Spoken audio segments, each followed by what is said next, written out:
거울 속에 비친 내 얼굴을 보며 내 인생은 어디로 간 걸까라고 생각해 보신 적은 없으신가요? 평생을 열심히 살았는데 막상 쉬려고 하면 무엇을 해야 할지 모르는 그 막막함. 이것이 지금 많은 분들이 겪고 있는 현실입니다. 열심히 살지 않은 것이 아닙니다. 오히려 너무 열심히 살아서 문제입니다. 앞만 보고 달리느라 내 영혼이 쉴 자리를 마련해 두지 못했기 때문입니다. 은퇴를 하고 짐을 내려놓아도 정작 어떻게 쉬어야 할지 몰라 멍하니 하루를 흘려보내고 괜히 자식들에게 전화를 걸었다가 서운함만 안고 돌아서는 일. 그것이 지금 많은 분들이 겪고 있는 현실입니다.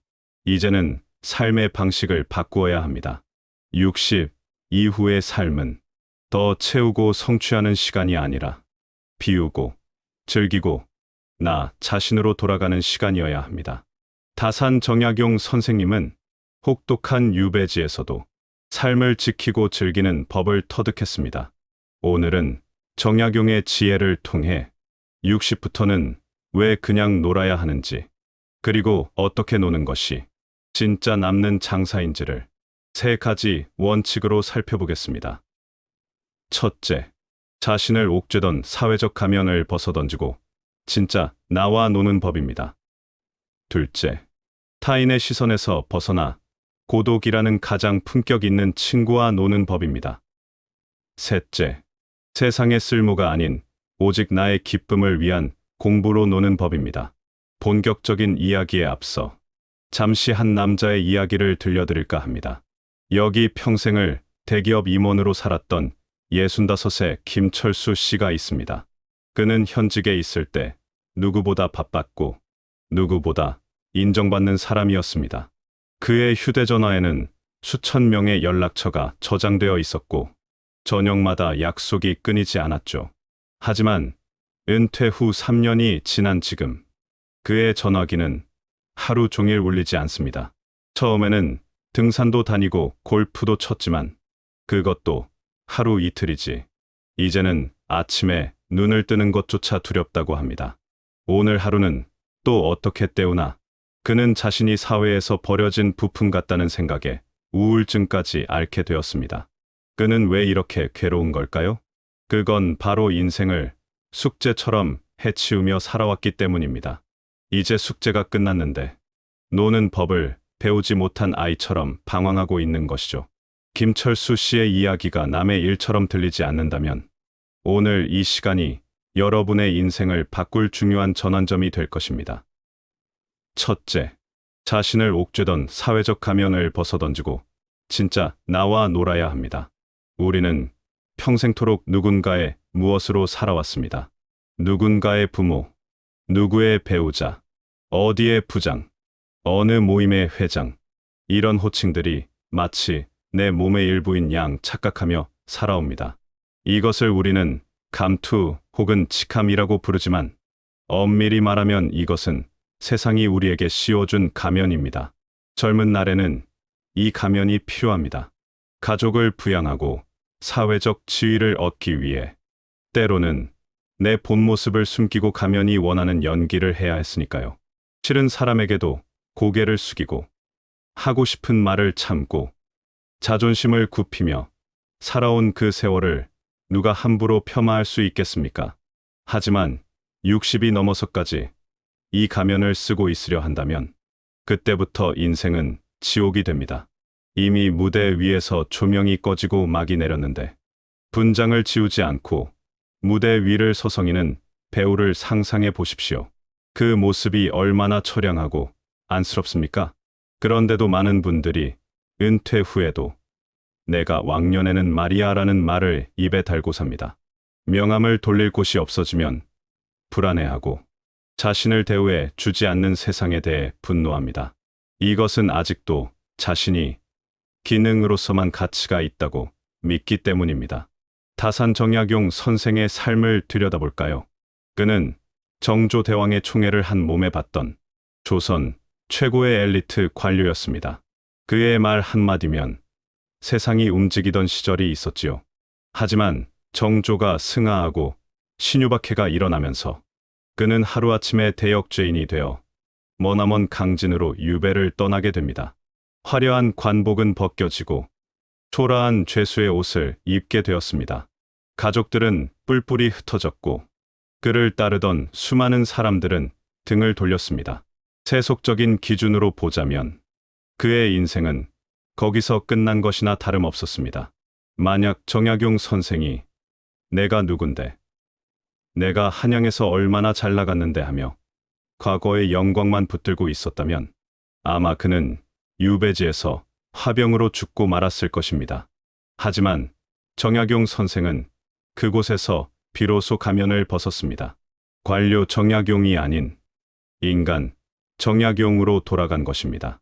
선생님께서는 유배지에서 아들들에게 보낸 편지에 이렇게 적으셨습니다.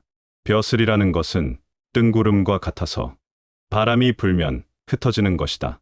그러나 마음을 닫고 자신을 지키는 것은 바위와 같아서 세월이 흘러도 변하지 않는다. 여러분, 이 말씀을 가슴에 깊이 새겨야 합니다. 60 이후의 삶이 편안해지려면 가장 먼저 해야 할 일은 명함 없는 나를 사랑하는 연습입니다. 내가 전무가 아니어도, 내가 사장이 아니어도, 심지어 내가 누군가의 존경받는 부모가 아니어도 존재 그 자체만으로 충분히 가치 있다는 사실을 받아들여야 합니다. 구체적으로 어떻게 해야 할까요? 일상의 작은 습관부터 바꿔보십시오. 사람들을 만날 때 자신의 과거, 경력을 소개하는 것을 멈추십시오. 제가 예전에 어느 회사 이사였는데요. 라는 말 대신 저는 요즘 꽃 가꾸는 재미에 푹 빠져 사는 아무개입니다. 라고 말해 보십시오. 나를 수식하던 화려한 포장지를 뜯어내고 알맹이 그대로의 내 모습을 드러낼 때 우리는 비로소 타인의 평가로부터 자유로워집니다. 이것이 바로 진정한 의미의 놀이의 시작입니다. 남에게 보여주기 위한 삶이 아니라 내가 즐거운 삶을 사는 것. 그것이 가면을 벗은 자만이 누릴 수 있는 특권입니다. 한 은퇴자분의 사례를 들어보겠습니다. 이분은 평생 은행 지점장으로 일하다 퇴직하셨습니다. 처음에는 동네 주민센터에서 하는 노래 교실에 나가는 것조차 창피해하셨습니다. 내가 지점장이었는데 이런 데서 박수나 치고 있어야 하나? 라는 생각 때문이었죠. 그러다 보니 집에만 틀어박혀 아내의 눈치만 보게 되었습니다. 그러던 어느 날 우연히 공원에서 흙투성이가 되어 텃밭을 가꾸는 노인을 보게 되었습니다. 그 노인의 표정이 너무나 평온하고 행복해 보여 말을 걸었는데 알고 보니 그분은 전직 대학 총장이었습니다. 그 충격적인 만남 이후 이분은 자신의 낡은 양복을 버리고 편안한 작업복으로 갈아입었습니다. 그리고 동네 목공소에 등록해 서툰 솜씨로 나무를 깎기 시작했습니다. 톱밥을 뒤집어 쓰고 땀을 흘리는 동안 그는 지점장이라는 무거운 짐을 내려놓고 그저 나무 깎는 노인으로서의 기쁨을 맛보게 되었습니다. 그는 말합니다. 내 인생의 황금기는 지점장 시절이 아니라 바로 지금입니다. 누구의 눈치도 보지 않고 오직 나의 즐거움만을 위해 시간을 쓸 수 있으니까요. 여러분도 할 수 있습니다. 거울 앞에 서서 스스로에게 말해 보십시오. 그동안 애썼다. 이제 그 무거운 계급장은 내려놓고 그냥 인간 아무개로 재미있게 살아보자. 이 인정과 허용이 여러분의 노후를 깃털처럼 가볍게 만들어 줄 것입니다. 둘째, 타인의 시선에서 벗어나 고독이라는 가장 품격 있는 친구와 놀아야 합니다. 나이가 들수록 가장 두려운 것이 무엇이냐고 물으면 열의 9은 외로움이라고 대답합니다. 자식들은 다 커서 제 살길 찾아 떠나고 배우자와는 대화가 줄어들고 친구들은 하나둘 병들거나 세상을 떠납니다. 그러다 보니 텅 빈 집에 혼자 있는 시간이 늘어나고 그 적막감이 마치 형벌처럼 느껴지기도 합니다. 그래서 많은 분들이 이 외로움을 견디지 못해 밖으로 돕니다. 별로 친하지도 않은 모임에 길을 쓰고 나가고 하루에도 수십 번씩 카카오톡을 확인하며 누군가의 연락을 기다립니다. 심지어 싫은 소리를 들어가면서까지 자식들의 삶에 간섭하려 듭니다. 단지 혼자 있는 것이 싫어서 말입니다.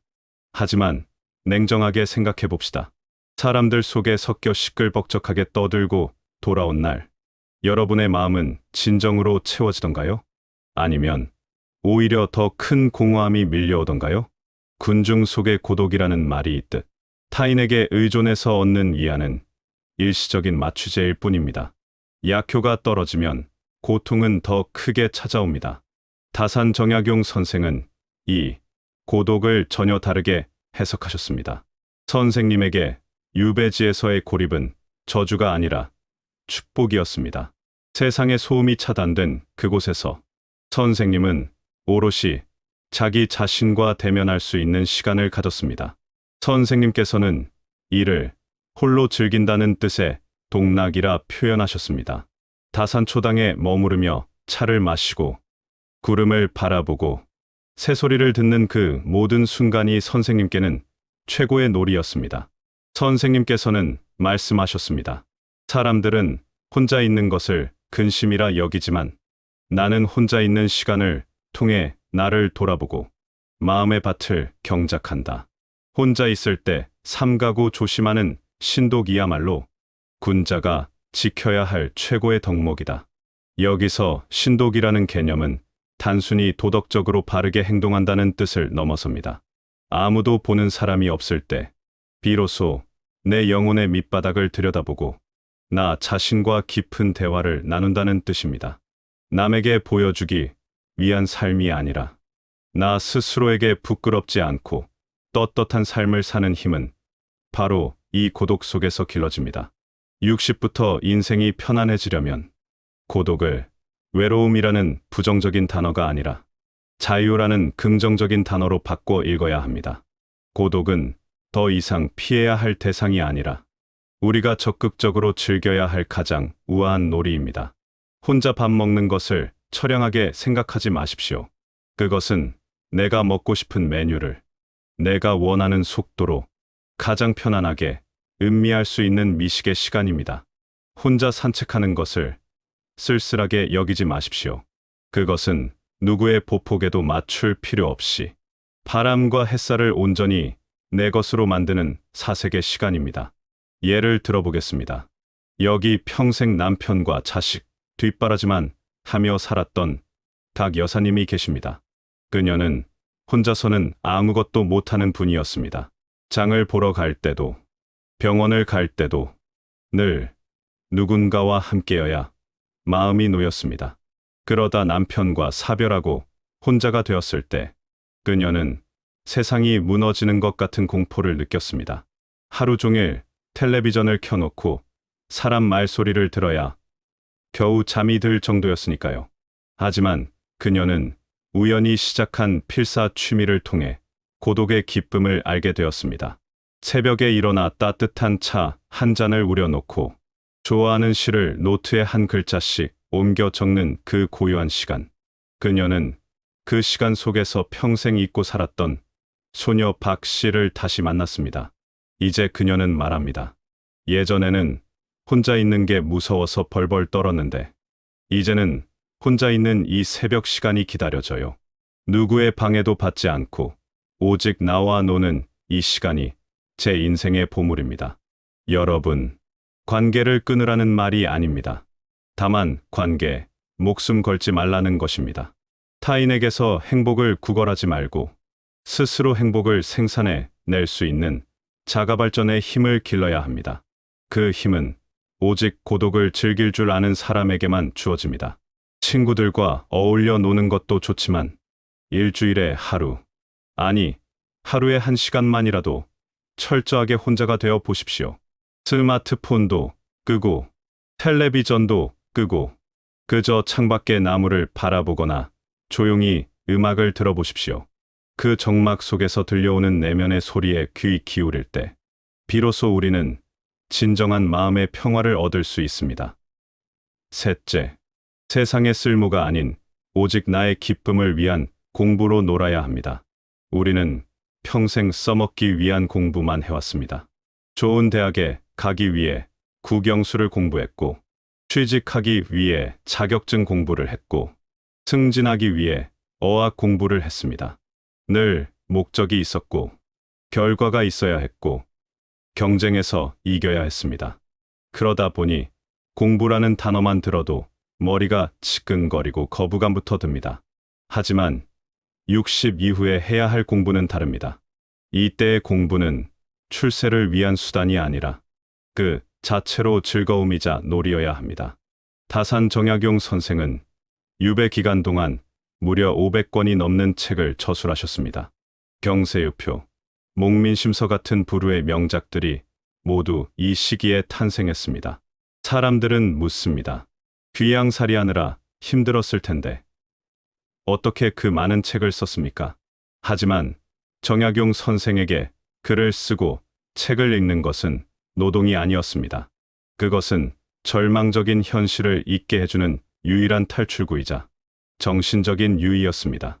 선생님께서는 이렇게 말씀하셨습니다. 나는 밥을 먹는 것도 잊고 잠을 자는 것도 잊은 채 학문에 몰두한다. 이 즐거움이 없다면 이 긴 유배 생활을 어찌 견디겠는가? 선생님은 누가 시켜서 그 책들을 쓴 것이 아닙니다. 왕에게 잘 보이기 위해서도 아니었습니다. 그저 삶에 대한 순수한 호기심, 세상의 이치를 깨닫고 정리하고 싶은 내면의 열망 때문이었습니다. 이것이 바로 공자가 말한 위기지학, 즉 자기를 위한 공부입니다. 남에게 보여주기 위한 위인지학과는 차원이 다른 기쁨을 줍니다. 60부터는 그냥 노십시오. 그런데 가장 고상하고 재미있게 노는 방법이 바로 공부입니다. 여기서 말하는 공부는 거창한 학문을 말하는 것이 아닙니다. 내가 평소에 호기심을 가졌던 분야를 깊이 파고드는 모든 활동이 공부입니다. 그동안 먹고 사느라 바빠서 덮어두었던 여러분의 호기심을 꺼내십시오. 역사를 좋아하십니까? 그럼 도서관에 가서 역사책을 빌려다 읽으십시오.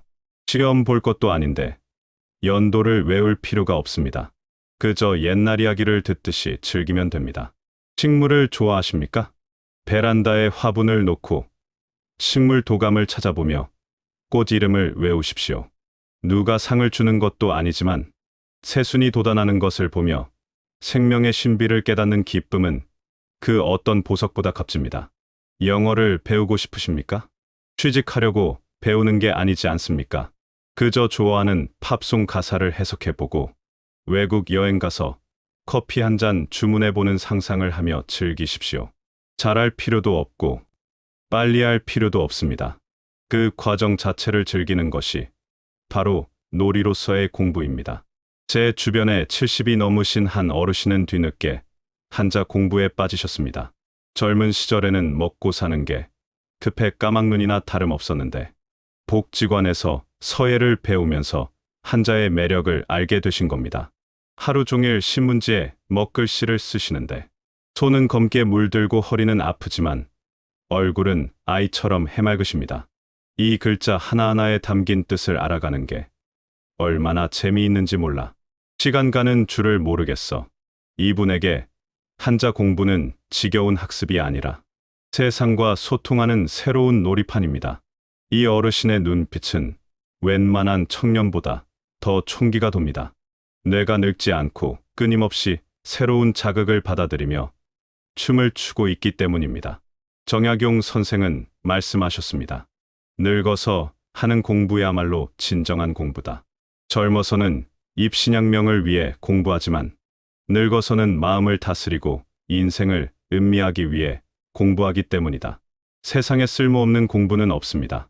당장 돈이 되지 않아도, 남들이 알아주지 않아도, 내 영혼을 기쁘게 하고 내 마음을 채워준다면 그것이 가장 위대한 공부입니다. 여러분, 이제 이야기를 정리해 보겠습니다. 60 이후의 삶. 그냥 놀아도 되는 이유. 아니, 반드시 놀아야만 하는 이유는 명확합니다. 우리는 그동안 충분히 일했고 충분히 의무를 다했습니다. 이제 남은 시간은 오직 나를 위해, 나의 기쁨을 위해 써야 할 신성한 권리가 있습니다. 오늘 우리는 정약용 선생님의 지혜를 통해 세 가지 놀이의 원칙을 배웠습니다. 첫째, 사회적 가면을 벗고 있는 그대로의 나로 돌아가 놓으십시오. 과거의 영광은 추억으로 남겨두고 지금 현재의 소박한 나를 사랑해 주십시오. 둘째, 타인에게 매달리지 말고 고독과 노십시오. 혼자 있는 시간의 풍요로움을 만끽하며 스스로의 내면을 단단하게 다지십시오. 셋째, 결과를 바라고 하지 말고 과정이 즐거운 공부로 노십시오. 호기심을 잃지 않는 한 우리의 영혼은 늙지 않습니다. 여러분, 놀다라는 말의 어원을 아십니까? 날다에서 왔다는 설이 있습니다. 어린아이들이 노는 모습을 보십시오. 마치 하늘을 나는 새처럼 자유롭고 거칠 것이 없습니다. 60이라는 나이는 이 인생의 무거운 짐을 내려놓고 비로소 가볍게 날아오를 수 있는 황금 같은 시기입니다. 이 귀한 시간을 근심과 걱정, 후회와 집착으로 낭비하지 마십시오. 그냥 마음 가는 대로, 발길 닿는 대로 아이처럼 천진난만하게 노십시오. 그것이 여러분의 남은 인생을 가장 아름답고 편안하게 만드는 비결입니다. 부디 오늘 이 이야기가 여러분의 가슴 속에 묵직한 의무감을 내려놓고 경쾌한 설렘을 심어주는 작은 불씨가 되었기를 바랍니다. 이 인생은 심각한 비극이 아니라 즐겨야 할 희극입니다. 오늘 하루 여러분은 무엇을 하며 노시겠습니까? 아무것도 하지 않고 창밖의 구름만 바라봐도 좋습니다. 그저 당신의 마음이 웃을 수 있다면 그것으로 충분합니다. 오늘 들려드린 정약용 선생님의 지혜가 여러분의 삶에 잔잔한 위로가 되었다면 구독과 좋아요를 통해 저희와 계속 함께 해주시길 바랍니다. 여러분의 편안하고 자유로운 노후를 진심으로 응원합니다. 감사합니다.